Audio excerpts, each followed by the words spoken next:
En el nombre del Padre, del Hijo, del Espíritu Santo. Amén. Ven, Espíritu Santo, y llena los corazones de tus fieles, y enciende en ellos el fuego de tu amor. Envía tu Espíritu Creador, y se renovará la faz de la tierra. Estamos estudiando el Catecismo de la Iglesia Católica, su segunda parte, la celebración del misterio cristiano, segunda sesión, los 7 sacramentos de la Iglesia, capítulo segundo, los sacramentos de curación. Artículo 5, el sacramento de la unción de los enfermos.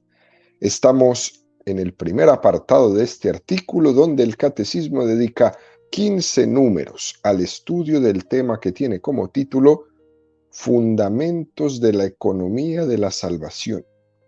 El día de hoy vamos a profundizar en los números 1504 y 1505 con el tema Cristo médico.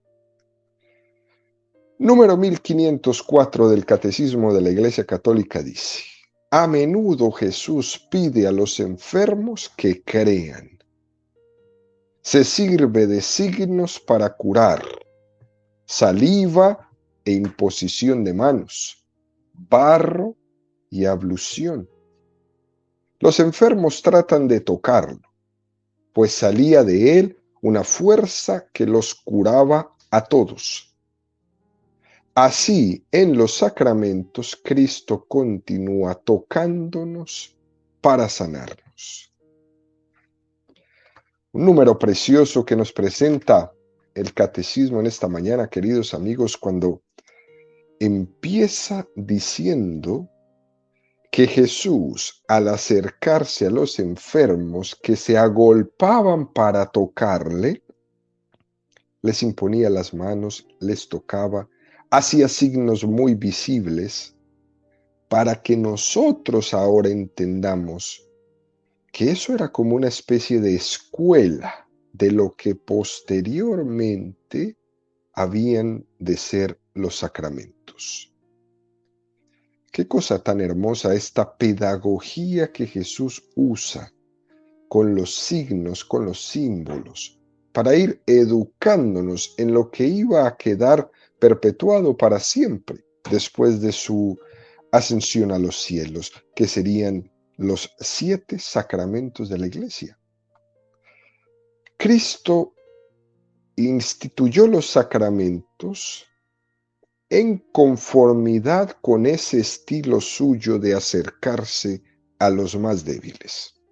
Esto es algo sorprendente en Jesús. Ese estilo es único. Fijémonos cómo lo primero que dice este número del Catecismo es que Jesús pide a los enfermos que crean. Qué cosa sorprendente. Les pide que crean. Los milagros que Jesús hacía de sanación de los enfermos no eran actos desconectados de la fe. No eran una especie de ritualismo vacío de fe. No era magia.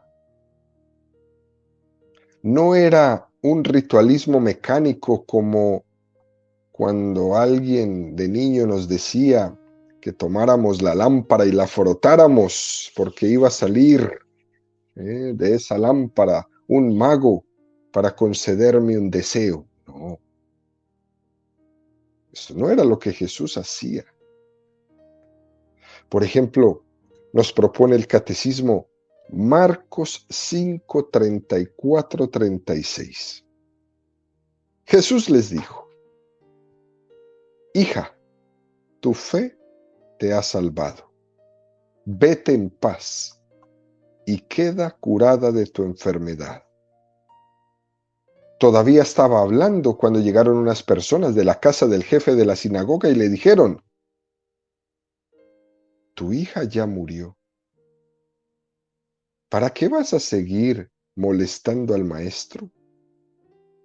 Pero Jesús, sin tener en cuenta esas palabras, dijo al jefe de la sinagoga: no temas, basta que creas. O también nos propone el catecismo otro texto, Marcos 9, 21, 23. Jesús le preguntó al Padre, ¿cuánto tiempo hace que está ahí? Desde la infancia, le respondió, y a menudo lo hace caer en el fuego y en el agua para matarlo. Si puedes hacer algo, ten piedad de nosotros y ayúdanos.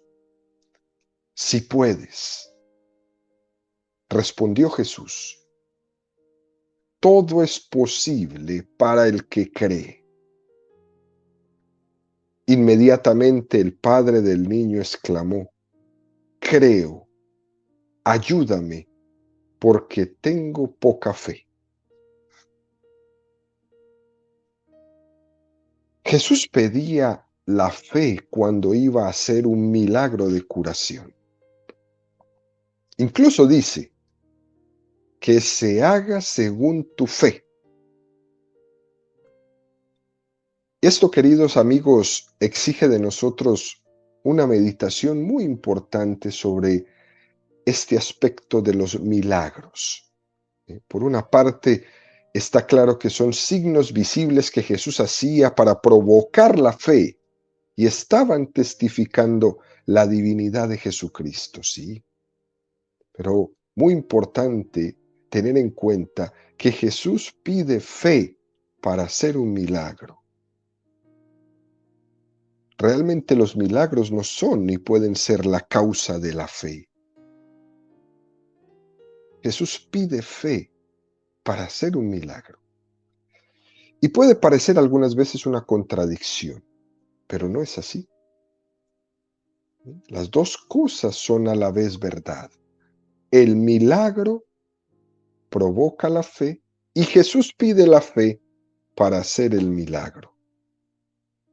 Parecería una contradicción, pero es muy importante en nuestra vida, queridos amigos, entender esto que Jesús nos quiere enseñar. Jesús no solo quiere que la fe sea la consecuencia del milagro, sino que Él quiere que también la fe tenga parte de protagonismo en el milagro. Nosotros nos podríamos preguntar, ¿es la fe la que hace el milagro? No, eso sería incorrecto. Cuando Cristo dice al enfermo que se haga según tu fe, no le está diciendo, es tu fe la que te va a curar, porque lo que le va a curar es la gracia de Dios. Ahora bien, la gracia de Dios no actúa sin el concurso y la colaboración de la persona. La gracia de Dios quiere que nuestra fe también confíe y nos haga dóciles para poder recibir el milagro. Necesita el hombre participar en ese acto de milagro que está sucediendo en ese momento. En resumen, en los evangelios hay textos suficientes para que en esa relación milagro-fe se subrayen estos dos aspectos muy importantes. Y esto San Agustín lo va a resumir en una frase que hemos dicho muchas veces en las catequesis. El que te creó sin ti, no te salvará sin ti. El Señor quiere que la fe entre en colaboración con la gracia. Porque la gracia de Dios no actúa de manera mecánica ni mágica. Esto no es magia. La persona tiene que participar con un acto de confianza y abandono en Dios para que se obre el milagro. Esto es importante entenderlo, queridos amigos, para purificar toda esta cantidad de cosas que escuchamos día tras día sobre este tema de los milagros y personas que viven buscando sanaciones y milagros, etcétera, etcétera. Sigue este número del catecismo, damos un paso más. Dice, que Jesús se sirve de signos para curar. ¿Bien? Muy importante. Y los sacramentos están llenos de signos. El aceite, el crisma, el agua. Podríamos seguir la lista. El Señor se sirve de signos y la iglesia también se sirve de signos. Vamos a recordar un número que estudiamos algunas catequesis atrás. El número 1131 del Catecismo nos daba la definición de lo que es un sacramento. Recordemos lo que nos decía el Catecismo. Los sacramentos son signos eficaces de la gracia instituidos por Cristo y confiados a la Iglesia, por los cuales se nos dispensa la vida divina. Es una definición extraordinaria de lo que son los sacramentos, pero fíjese cómo queridos amigos, inicia. Signos. Los signos visibles bajo los cuales son celebrados significan y realizan las gracias propias de cada uno de esos sacramentos. Dan fruto en quienes lo reciben con la disposición que se requiere. Es decir, el que te creó sin ti, no te salvará sin ti. Tú tienes que estar dispuesto. Tienes que estar dispuesto. Por eso Jesús decía a los enfermos cuando iba a curarles, ten fe. Y la iglesia dice, dan fruto en quienes lo reciben con disposiciones requeridas, es decir, con fe. Es algo muy hermoso que tiene la iglesia, que toma de primera mano de Jesús. Y es muy bueno, queridos amigos, que nosotros meditemos, que nosotros le demos vuelta a esto. ¿Por qué Jesús tenía ese estilo de recurrir a los signos tan visibles y tan palpables, a esos signos tan materiales, que hiciera barro, que lo untara con la saliva, que le untara en los ojos del ciego, que tocara a los enfermos a la hora de realizar la sanación? ¿Por qué Jesús usaba ese estilo para comunicar su gracia? ¿Por qué no lo hacía de manera más espiritual y menos material? Es una muy buena pregunta. Y la respuesta podría comenzar diciendo que es una lección para nosotros, para recordarnos que somos de barro, para recordarnos nuestra condición humilde y necesitada de ver, de palpar. Nos recuerda que Cristo ha venido a salvar al hombre entero, cuerpo y alma, y que nuestra condición corporal también está llamada a la salvación. Jesús no es un espiritualista, Jesús no es un brujo, Jesús no es un encantador, entendiendo por ello esa pretensión de salvar solo lo espiritual del hombre, pero no lo corporal.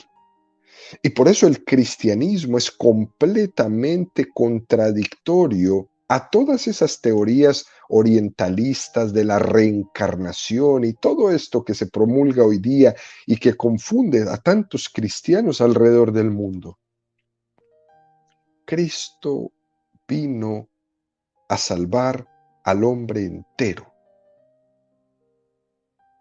Nuestro cuerpo ha sido también creado por Dios y llamado a la salvación. Nuestro cuerpo no es la cárcel de nuestra alma. Nuestro cuerpo no es algo que se desecha. Nuestro cuerpo no es algo que se tira. Nuestro cuerpo también quiere salvación. Nuestro cuerpo está llamado a la salvación y nuestro cuerpo quiere cielo, así como nuestra alma. Y lo específico del cristianismo católico es la fe en la resurrección de la carne, eso que rezamos en el credo siempre. Por lo que debemos entender que Cristo ha venido a salvar al hombre entero, cuerpo y alma. Somos un poco de barro, pero con un deseo de vida eterna por la gracia de Dios que nos da por misericordia. Esto es muy, pero muy lindo, porque de esta manera nosotros los cristianos nos esforzamos por cuidar nuestros cuerpos, por amar nuestros cuerpos, y por eso no nos matamos, por eso no nos cortamos, y por eso no nos mutilamos, y por eso la iglesia siempre nos pide que vamos defendiendo al ser humano desde el momento de su concepción. Aunque sea una célula, ya es un cuerpo, y ese cuerpo quiere salvación, quiere cielo. Nuestra condición carnal será glorificada y nuestro cuerpo participará de la condición gloriosa de Cristo también en la resurrección. Y mi alma estará completamente llena, completamente feliz, cuando el día de la resurrección de la carne, mi alma recobre su cuerpo y esté completamente lista en cuerpo y en alma para gozar de la plenitud de ver a Dios cara a cara. Mi cuerpo quiere ver a Dios cara a cara. Y cuando lo haga unido con su alma, será la plenitud total. Ese estilo de Jesús, queridos amigos, a la hora de acercarse a los enfermos, es algo muy particular. Marcos 7, 32, 36. Entonces le presentaron a un sordomudo y le pidieron que le impusiera las manos. Jesús lo separó de la multitud y llevándolo aparto, le puso los dedos en las orejas y con su saliva le tocó la lengua. Después, levantando los ojos al cielo, suspiró y dijo, Efetá, que significa, ábrete. Y enseguida se abrieron sus oídos, se le soltó la lengua y comenzó a hablar normalmente. Qué signos tan particulares de Jesús. Los describe perfectamente este texto del Evangelio. Puso sus dedos en las orejas y con su saliva le tocó la lengua. Después levantó los ojos al cielo y dijo esta palabra, ábrete, Efetá, y quedó sano. Marcos 8, 22, 25. Cuando llegaron a Betsaida, le trajeron a un ciego y le rogaban que lo tocara. Él tomó al ciego de la mano y lo condujo a las afueras del pueblo. Después de poner saliva en los ojos e imponerle las manos, Jesús le preguntó, ¿ves algo?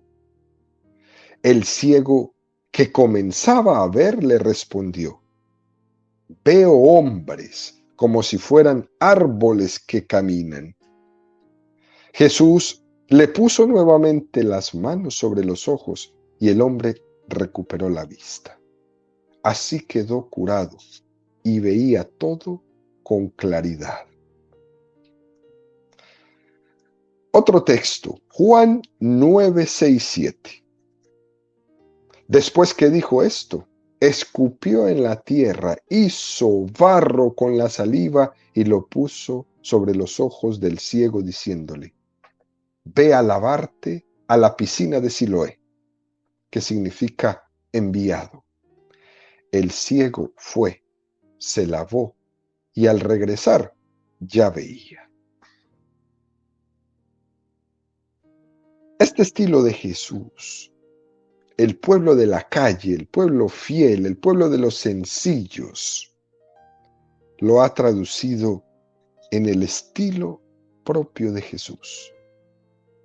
Y esto es muy, muy hermoso, queridos amigos, para nosotros los católicos y para cualquier hermano protestante que me esté escuchando. Algunos se burlan de los católicos porque van a un santuario, por ejemplo, como Lourdes, y ve que la gente entra en la gruta de Lourdes con su rosario en la mano y va tocando la roca a medida que va entrando por dentro, queriendo que el agua que brota de la roca moje su rosario. La gente empapa sus rosarios con esta agua bendita que sale de la roca.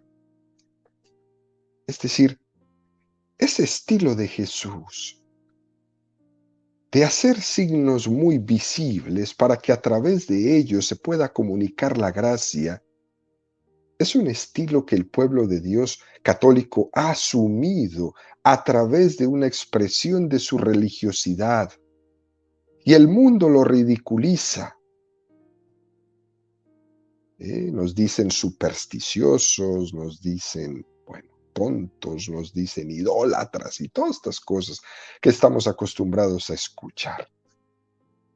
Pero se les olvida a todos estos que ese fue el estilo de Jesús. Signos, agua,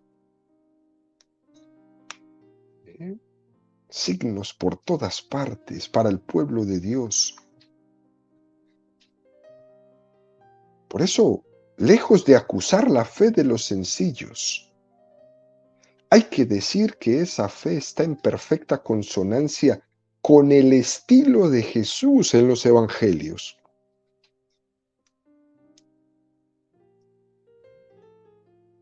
Con el estilo de Jesús en los evangelios. Especialmente uno de ellos que era el de tocar a Jesús. Por ejemplo, el pasaje de Magdala. El pasaje de la hemorroísa que toca a Jesús. Y al punto salió esa fuerza de sanación de él, que incluso le hace a Jesús preguntar: ¿quién me ha tocado? Señor, pero mira esta multitud que está aquí rodeándonos. ¿Cómo te atreves tú a preguntar quién me ha tocado? Sí, alguien me ha tocado de manera especial. Signos. La pedagogía de Dios hecha a mano, queridos amigos, de nuestra necesidad corporal de ver y de palpar. En continuidad con la encarnación, los sacramentos usan signos palpables para hablar en nuestro propio idioma, porque necesitamos un lenguaje visible, un lenguaje palpable.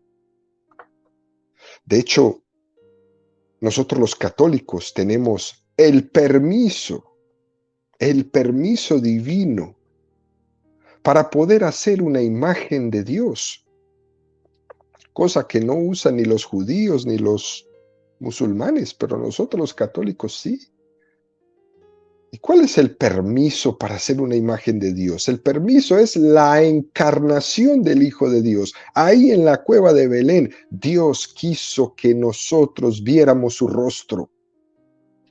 Ese es el permiso para tener una imagen de Jesús. Ese es el permiso para tener una estampa, una estatua, una pintura que Él mismo quiso, que nosotros viéramos su rostro. Y eso sucedió en el momento del nacimiento de Jesús.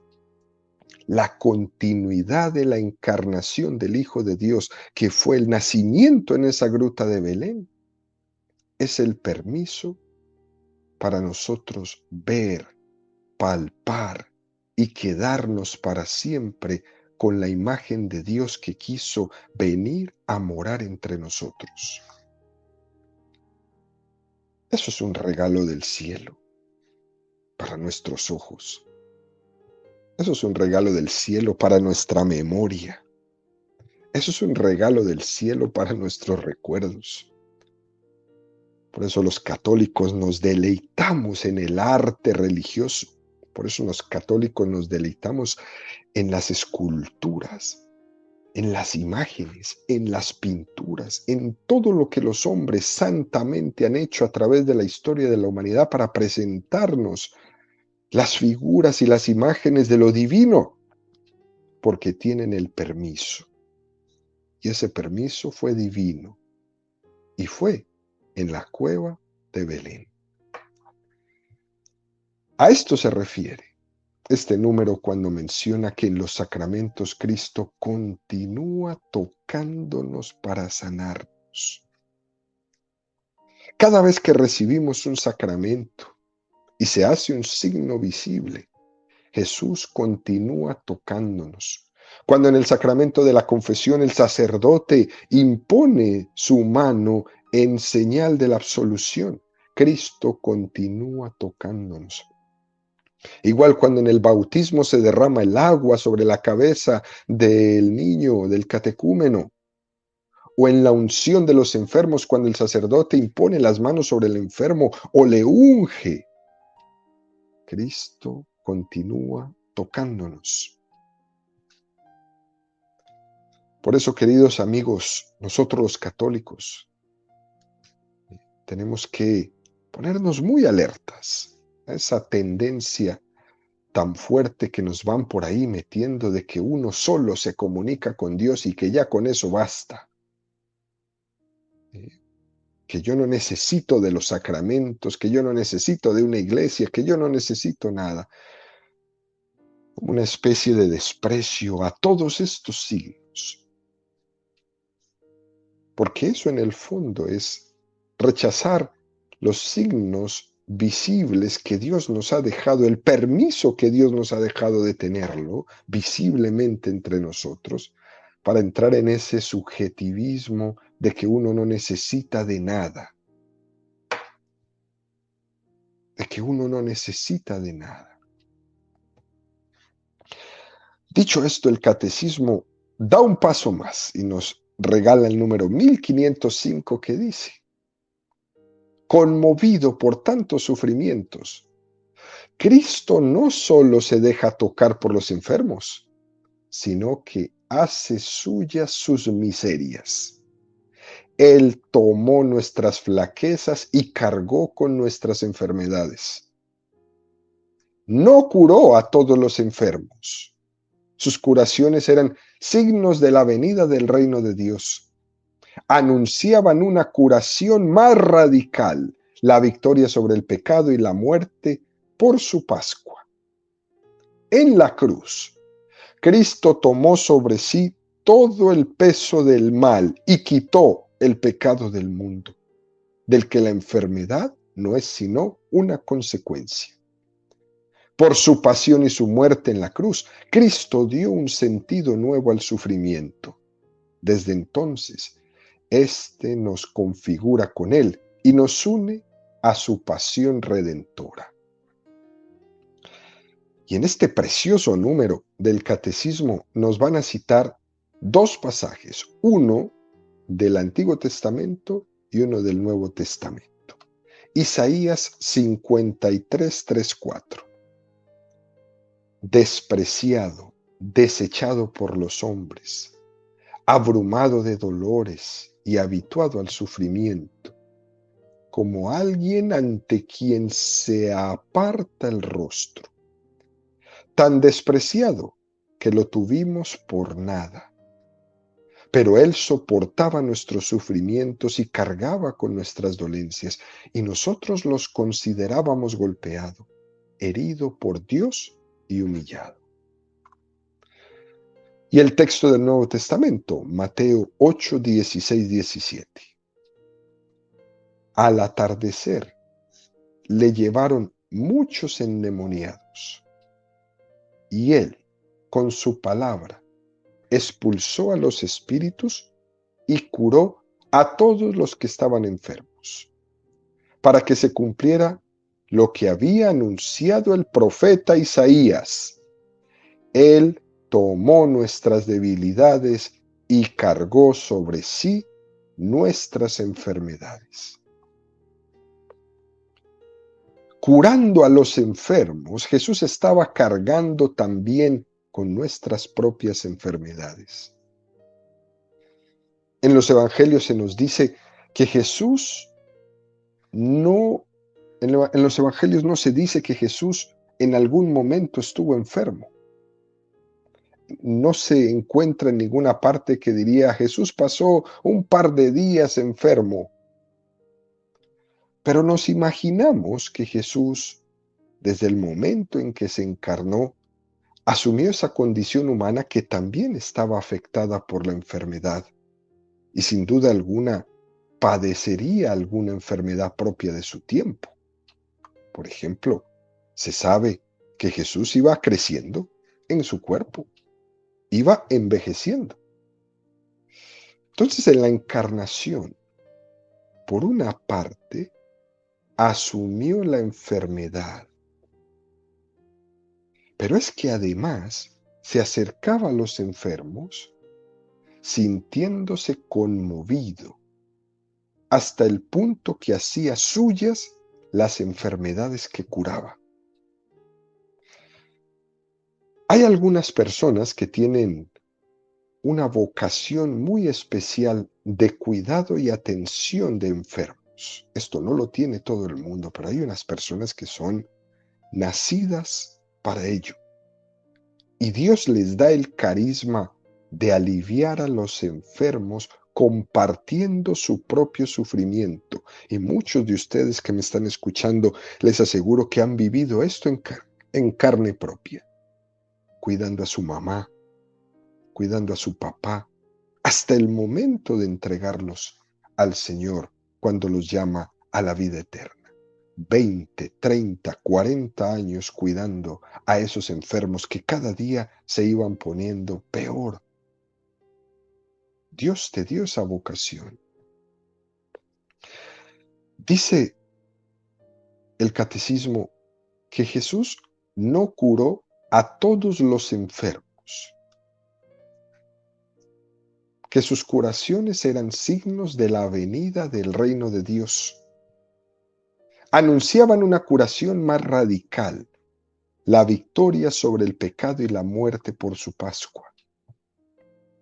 Cuando decimos que las curaciones de Jesús eran signos, por supuesto que estamos hablando de la veracidad y de la autenticidad de esos milagros, que no se trataba de que eran géneros literarios o inventos o fábulas o cuentos, no, eran una realidad. Y a lo que nos referimos con la palabra signo es que la finalidad de Jesús no era curar a todos los enfermos simplemente con el afán de curar el cuerpo, sino demostrar que la curación del cuerpo tenía que recordarnos que Él había venido para una curación más radical, como es la curación del alma, como es la victoria de Él sobre el pecado, como es la victoria de Cristo sobre la muerte y la resurrección. Y esta es la clave, queridos amigos. Te doy esto para recordarte lo otro. Esto que te doy, la salud corporal, son las arras de lo que está por llegar, el perdón de los pecados y la vida eterna. Y esos milagros que suceden día a día enfrente de nosotros son ese anuncio, ese recordatorio. Te doy esto, salud, para recordarte lo otro. La vida eterna ya viene. En el pasaje de los leprosos, recordarán ustedes, queridos amigos, que Jesús curó a 10 y solo volvió uno a dar gracias. Nos indica esto que solo uno recibió la curación como un signo de la misericordia que Dios había derramado en él. Y los otros 9 se quedaron con el signo y no recibieron el significado. Si una curación de Jesús no nos convierte de nuestros pecados, se ha desperdiciado una gracia en nosotros. Si una persona que recibe la sanación de su cuerpo sigue pecando, se ha desperdiciado la gracia. Aunque haya caminado, aunque haya recobrado la vista, aunque haya recobrado el oído, ha sido una curación frustrada porque ha curado solamente el cuerpo, pero no ha obtenido la finalidad última, que era la conversión. Y a muchos de nosotros nos pasan milagros todos los días, milagros y milagros, a lo mejor no tan impactantes como ver un paralítico que se levanta, no, pero milagros pequeños que suceden en nuestra vida a cada momento, pero no nos lleva a la conversión y se frustran todos esos milagros. No lo sabemos ver, no lo sabemos aprovechar, no lo sabemos agradecer y se frustran. En la cruz, Cristo tomó sobre sí todo el peso del mal y quitó el pecado del mundo. Ese pecado del que la enfermedad no es sino una consecuencia. Y por eso el texto que nos presentó el Catecismo de Isaías 53, 4, 6 es tan hermoso. Pero Él soportaba nuestros sufrimientos y cargaba con nuestras dolencias. Y nosotros lo considerábamos golpeado, herido por Dios y humillado. Él fue traspasado por nuestras rebeldías y triturado por nuestras iniquidades. El castigo que nos da la paz recayó sobre Él, y por sus heridas fuimos sanados. Todos andábamos errantes como ovejas, siguiendo cada uno su propio camino, y el Señor hizo recaer sobre Él las iniquidades de todos nosotros. Y después, Juan 1, 28, 29. Todo esto sucedió en Betania, al otro lado del Jordán, donde Juan bautizaba. Al día siguiente, Juan vio acercarse a Jesús y dijo: Este es el Cordero de Dios que quita el pecado del mundo. La enfermedad no es sino una consecuencia del pecado del mundo. Y aquí está el que quita el pecado del mundo. Es decir, el plan primero de Dios es que inicialmente la naturaleza del hombre estaba preservada de la corrupción de la naturaleza.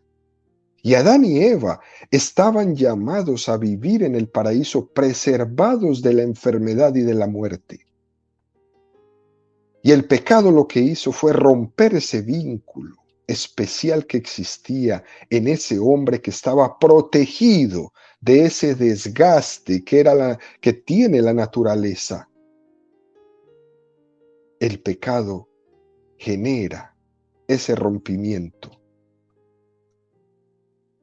Pero viene Jesús y nos redime de una manera especial. Y asume Él esas consecuencias. Y no nos redime desde fuera, como si fuera un mago. Nos redime desde dentro. Nos redime completos.